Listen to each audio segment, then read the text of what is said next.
Here's something that should genuinely bother you.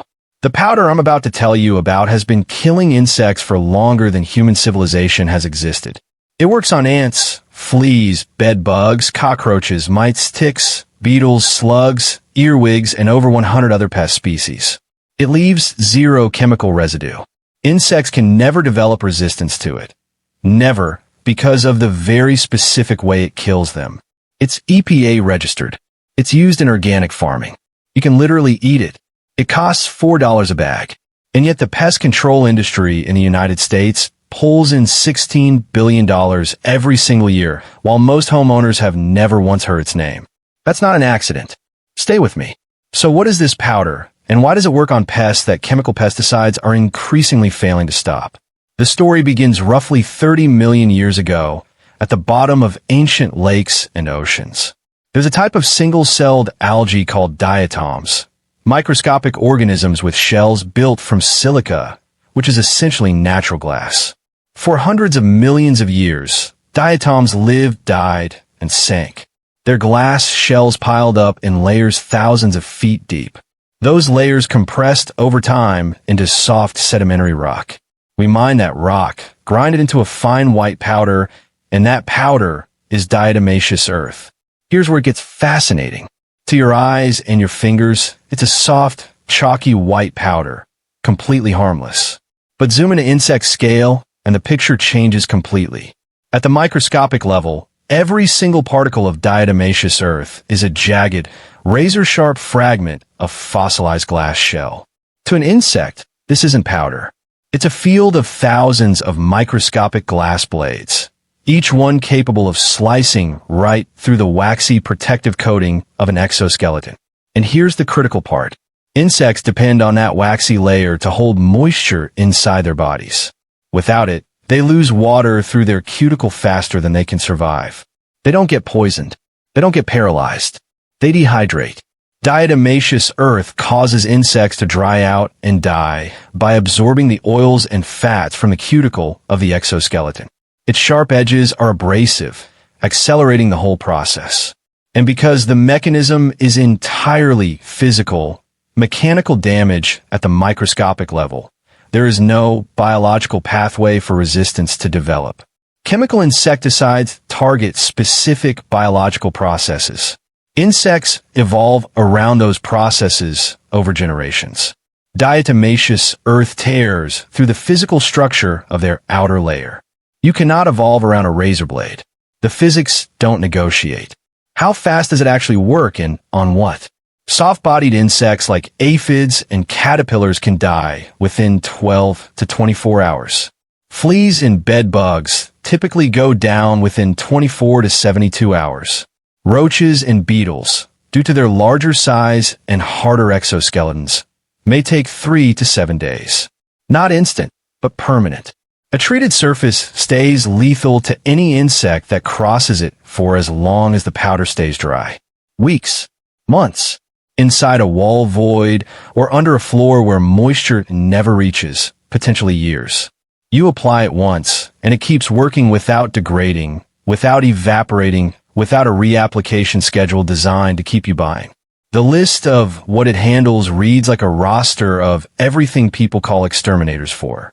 Ants, cockroaches, fleas, bed bugs, silverfish, earwigs, beetles, weevils in stored grain, spider mites in gardens, ticks in the yard, slugs on vegetable beds, fungus gnats in potted plants, stored product pests on pantry shelves. The same $4 bag handles all of them through the exact same mechanism. A 2015 study cited in multiple pest management reviews showed significant reduction in Argentine ant activity following diatomaceous earth application. Research published across multiple peer-reviewed entomology journals confirms its effectiveness against bed bugs, including strains that have already developed resistance to chemical treatments. The very strains that are making the pest control industry's chemical arsenal progressively less effective in urban environments across North America. Now here's the question nobody in that industry wants you asking.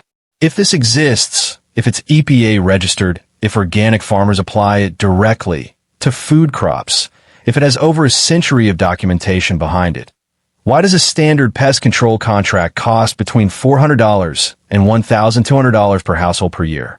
Why does the average American homeowner spend $300 to $550 annually on pest control services?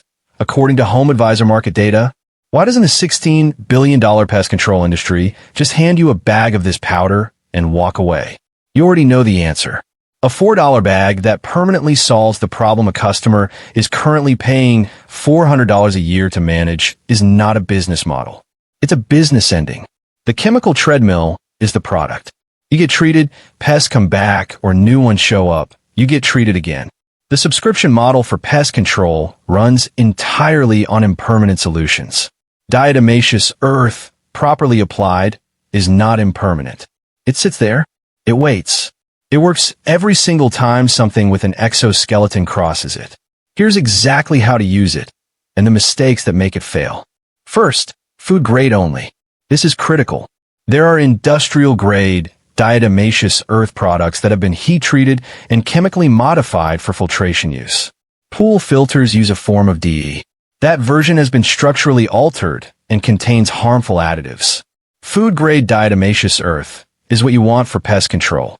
It's available on Amazon, at garden centers, farm supply stores, and hardware stores. Harris is one of the most widely available brands. A 4-pound bag runs $4 to $8. A 50-pound bag, enough to treat an entire property inside and out, costs $20 to $30. Application: think thin. A light, barely visible dusting works far better than a heavy pour.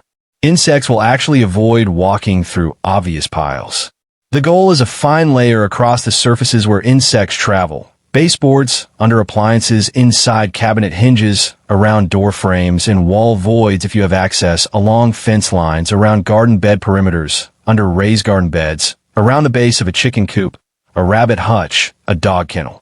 For outdoor garden use, apply in the morning after dew has dried and before any rain is in the forecast. A light puff from a squeeze bottle or an inexpensive powder duster gets it into spots the hand application can't reach. For bed bugs, specifically, apply a thin layer under the mattress, around bed frame joints, inside the bed base, and along the baseboard of the room. Leave it undisturbed. The timeline is slower than a chemical bomb, but the bugs cannot develop resistance to it, which is exactly why pest management professionals increasingly recommend it for strains that have stopped responding to chemical treatment. For grain and pantry storage. And this one surprises most people. Food-grade DE can be mixed directly into stored grain at roughly 1 cup per 50 pounds. It coats each kernel and kills any weevil or beetle larvae that tries to feed on it, with zero chemical contamination of the food. DE formulations are registered for direct grain application in many parts of the world. Farmers have used this for decades. Most households have no idea.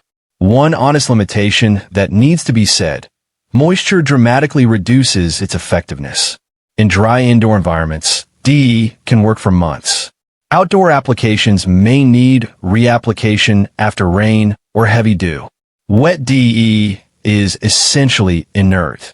The particles clump and lose the sharp edge ability that penetrates an exoskeleton. For outdoor use in humid climates or after rainfall, reapplication is part of the strategy.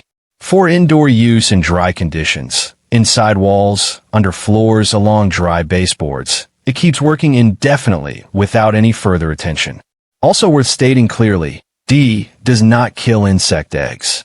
It kills active insects that walk through it. For species with fast reproduction cycles, treating the area through multiple life cycles is part of the approach. And one safety note: inhaling fine particles in large amounts can cause lung irritation. Use a dust mask when applying in enclosed spaces or large quantities. Outside or in ventilated areas, it's a non-issue. It's the same precaution you'd take with any fine powder. Food-grade DE has no toxicity to mammals. Studies cited by Oregon State University's National Pesticide Information Center found no reproductive, developmental, or carcinogenic effects in animal studies even at high doses. The dust mask is a comfort measure, not an emergency protocol. Here's the part that sticks with me.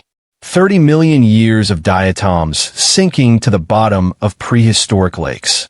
Their glass shells accumulating, compressing into rock, being mined, ground into powder. And every insect that walks across a thin layer of it dies the same way insects have been dying since long before humans discovered fire. The first pesticide products containing diatomaceous earth were registered by the EPA in 1960. That's over 60 years of regulatory documentation confirming it works, confirming it's safe, confirming it's suitable for use around food, children, and pets. 60 years. And the pest control salesperson who knocked on your door last month quoted you $800 for a year of chemical treatments. If this gave you something genuinely useful today, share it with someone who's been stuck on that chemical subscription for years. They deserve to know there's a $4 alternative that's been sitting on a shelf the whole time. Knowledge like this doesn't disappear on its own. It gets buried. Hidden Trail Camping digs it back up. Subscribe if that matters to you. Thanks for watching, and I'll see you in the next one.